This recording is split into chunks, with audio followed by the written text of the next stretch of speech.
Merhaba. Bilindiği gibi Türkiye'de gündem sık sık değişiyor. Bu aralar hemen hemen herkesi ilgilendiren bir konu gündemde ön sıralarda yer almakta.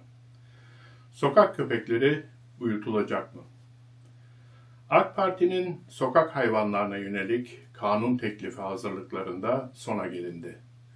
Teklife göre sokak hayvanları için İngiltere modeline benzer bir yöntem hayata geçirilecek. Sokak köpekleri önce sahiplendirilmeye çalışılacak. Bunun için 30 gün süre tanınacak. Bu süre zarfında sahiplenilmeyen köpekler uyutulacak. Buradaki uyutulacak kelimesinin güzel bir ambalaja konulmuş öldürülecek kelimesi olduğunu unutmamak gerekir. Bu kanun teklifi zaten kutuplaşmanın had safhada olduğu Türkiye'de vatandaşları ikiye böldü. Bu uygulamaya onay verenler ve karşı olanlar arasında sosyal medya üzerinden korkunç bir savaş başladı. Muhakkak her iki tarafında haklı ve haksız olduğu noktalar var. Bu videoda Osmanlı dönemindeki uygulamaları ve yarattığı vahim sonuçları bir kez daha gözler önüne sermek istiyoruz.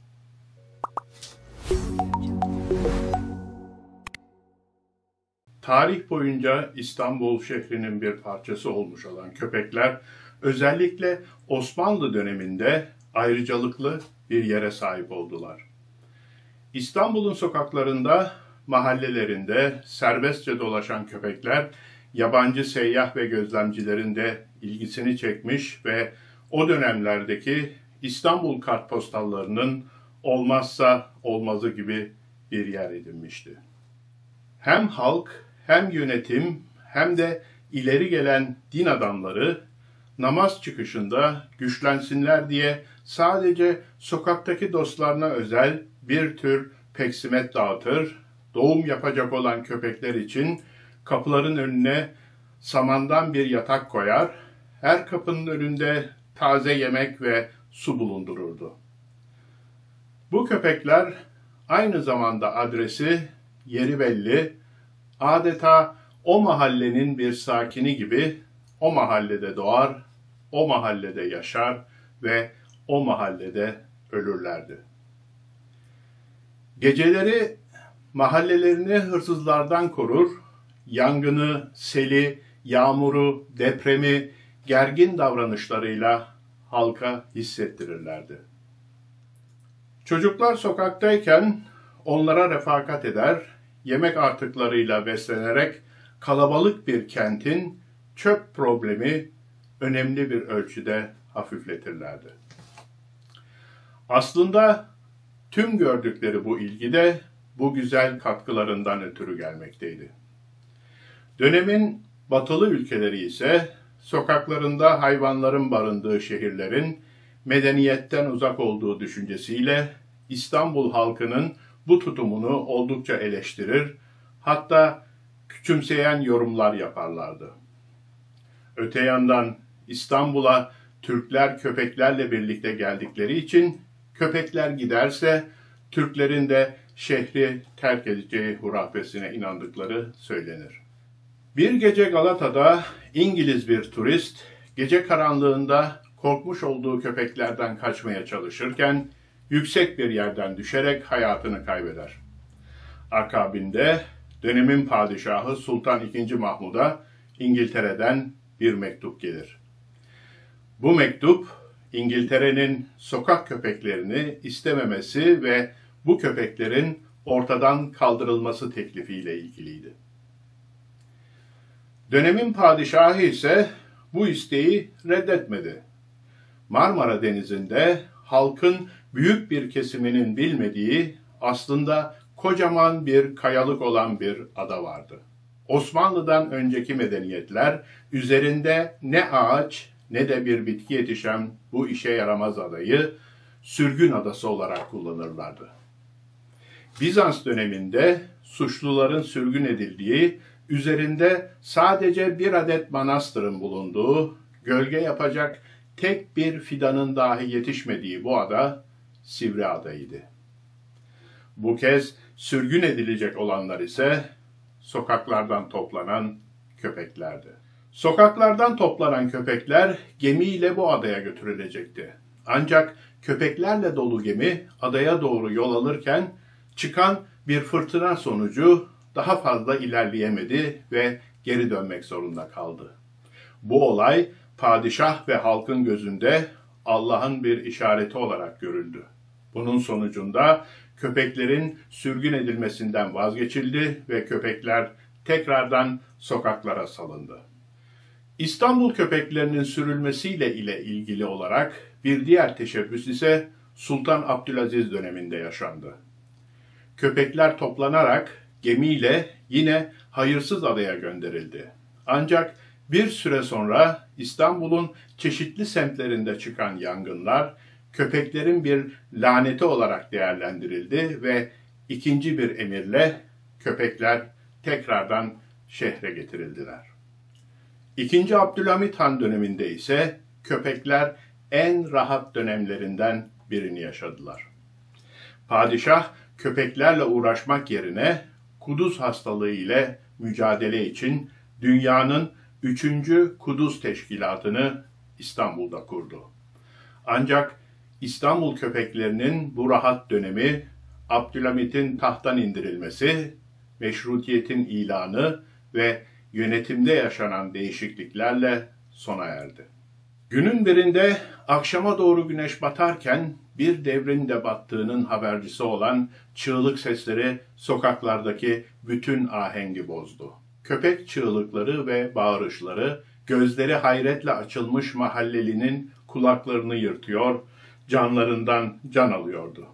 Saray tarafından görevlendirilmiş bir sürü cellat, ellerinde çuvallar ve ucunda çelik tel takılı sopalarla zavallı köpekleri avlıyorlardı. Duvar köşelerine sıkıştırıyor, sopalarla kafalarına vuruyor, çuvala girmeyip karşı koyanları oracıkta öldürüyorlardı. Köpeklerin kan içindeki ölü bedenlerini el arabalarına atıp götürüyorlardı. Halkın bir bölümü buna engel olmaya çalışsa da başaramıyor, tehditlerle karşı karşıya kalıyorlardı. Yıllardır beraber büyüdükleri köpeklerinin bağıra çağıra acımasızca avlandığını gören çocuklar ağlıyor fakat ellerinden hiçbir şey gelmiyordu. O gece şehirde bir can pazarı yaşandı. Tam 80.000 sakat, hamile, yavru, yetişkin, erkek ve dişi köpek İstanbul'un tüm semt ve mahallelerinden toplandı. Ertesi sabah erkenden dükkanlarını açan esnafın sokaklardaki boş kalmışlık havasının nedenini anlamaları uzun sürmedi.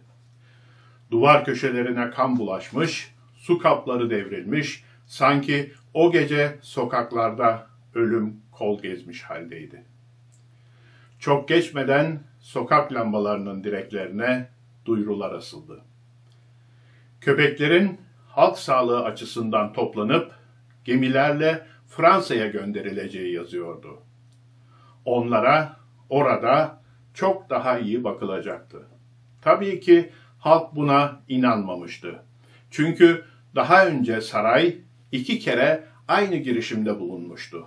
Aslında bu 1902'de Batı yanlılarının Avrupa'nın hiçbir medeni şehrinde sokakta köpek göremezsiniz, bizde de olmamalı söyleminin bir sonucuydu. Sanki çok matah bir şeymiş gibi savunulan bu cümlelerin altında korkunç bir gerçek yatıyordu. Oysaki anlaşmalar çoktan yapılmıştı. Avrupa balina yağlarından sonra parfüm ve kimya endüstrisinde kullanmak için sokaklardaki köpekleri toplayıp özel açılmış mezbahalara götürüyor, orada onları parçalayıp deri, kemik ve yağ olarak ayrıştırıyordu. Batı yanlılarının derdinin dermanı da tam da Fransa'dan gelmişti. İstanbul'daki tüm köpekleri almak isteyince saraya gün doğdu. Hem köpeklerden kurtulacaklar hem de para kazanacaklardı. İmzalar atıldı, kararlar verildi, plan işleme konuldu. O gece toplanan tüm köpekler Fransız gemilerine konmak üzere Tophane'ye getirildi. Artık onlar için çok geçti.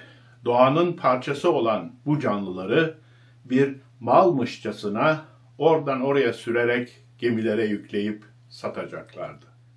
Aradan günler geçti ama Fransızlardan haber çıkmadı. Vazgeçmişlerdi.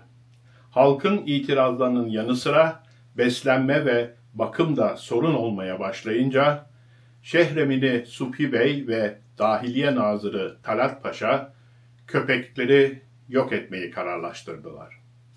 Hepsini mavnalara doldurup açıkta bulunan bir adaya atma kararına vardılar. Halka da onlara artık orada bakılacak denerek olay geçiştirildi. İşte o an köpeklerin dönüşü olmayan kısa deniz yolculuğu başlamış oldu. Gittikleri yeri bugün hala Kınalıada'nın arkasına doğru baktığınızda görebilirsiniz. O zamanlar hiçbir ağacın olmadığı sadece sarp kayalardan oluşan Sivriada. Tekneler adaya yaklaştı. O sıcakta aç ve susuz kalan küçücük canları karman çorman adanın sahiline atmaya başladılar. Bazıları kafeste, bazıları çuvallarda, bazıları ise açıktaydı. Denizin derin kısmına denk gelen kafesler içindeki köpeklerle birlikte suya battı. Bazı çuvallarsa gerektiği kadar uzağa fırlatılamadı ve kayalara çarptı. Kahverengi çuvallar kıpkırmızıya dönmüştü ve ağızları hala sımsıkı bağlıydı. O sıcakta içinde sağ kalanlar bile havasızlıktan boğuldular. Bu canavarca eylem sırasında kurtulabilen kurtuldu, ortalık bir kıyamet günü gibiydi. 80 bine yakın köpek kimsesiz ve çaresiz kayaların üzerinde kaçışmaya başladılar. Özgür kaldıklarını sanıyorlardı ama büyük bir hapishanede olduklarını anlamaları uzun sürmedi. Uzaklaşan teknelerin arkasından baka kaldılar. Sahi, onlar bu insanlara ne yapmış olabilirlerdi? Masanın üstünde duran bir kurabiyenin üzerindeki yüzlerce karınca gibi onlar da hayırsız adanın üzerinde kalmışlardı. Tek fark adanın yalçın kayalardan oluşuyor olmasıydı. Su yok, yemek yok, gölgelik bir yer yok. Ne kadar dayanabilirlerdi ki? Kimsesizliğin ve çaresizliğin ne olduğunu o an insanoğlu onlara yaşatmıştı. İlk önce yaşlı ve yavru olanları öldüler. Geriye kalanlar ise açlıktan onların kadavralarını yiyerek biraz daha hayatta kalabilmeyi başardılar. Merhametli İstanbul halkı burada da onları yalnız bırakmamıştı. Teknelerle gelerek adaya yiyecek ve su taşımaya çalışmışlardı. Ama onca köpeğe ne kadar süre yardım edilebilirdi ki? Bazı köpekler yardım için gelen teknelerin arkasından suya atladılar. Kimileri başardı, kimileri boğuldu. Güneş kalanların derilerini yavaş yavaş deldi ve eritti. Ölü köpeklerin bedenleri sinek ve koku yapıyordu. Hayatta kalanlar günlerce o şekilde yaşamaya çalıştılar. O günlerde can çekişen köpeklerin acı sesleri ve ulumaları ta İstanbul sahillerine kadar ulaşmaktaydı. Bu sesin utancı İstanbul'daki tüm sokaklarda geceleri yankılanıyordu. Adadaki köpeklerin sayısı gitgide azaldı, sesleri de. Çünkü açlığa ve susuzluğa daha fazla dayanamayarak öldüler. Köpeklerin çığlıklarını duyan İstanbul halkının bu sesleri ölene kadar unutmadıkları rivayet edilir. Geriye kalan tek şey cansız bedenler, koku ve kemiklerdi. Bugün gidip bakarsanız hala o kemiklerden bazılarını adada görebilirsiniz. O dönem İstanbul'u ziyaret eden ve adalar turu yapan dünyaca ünlü yazar Mark Twain konuyla alakalı olarak şunları söylemiştir. Hayatımda hiç bu kadar mahzun bakışlı ve kalbi kırık sokak köpekleri görmedim. O gün bugündür Sivri Ada'nın adı hayırsız ada olmuştur. Halk bu olaydan sonra Osmanlı Devleti'nin başına gelen her şeyi yapılan bu katliama yormuş, ilahi adaletin tecelli ettiğini savunmuştur. Videomuzun sonuna doğru gelirken konusu her ne kadar acıklı olsa da eğer bu videoyu beğendiyseniz like atmayı ve kanala hala abone değilseniz abone olmayı ve bu konu hakkındaki görüş ve düşüncelerinizi aşağıdaki yorumlarda belirtmeyi unutmayın. Bir sonraki videoda görüşünceye kadar kendinize iyi bakın. Hoşça kalın.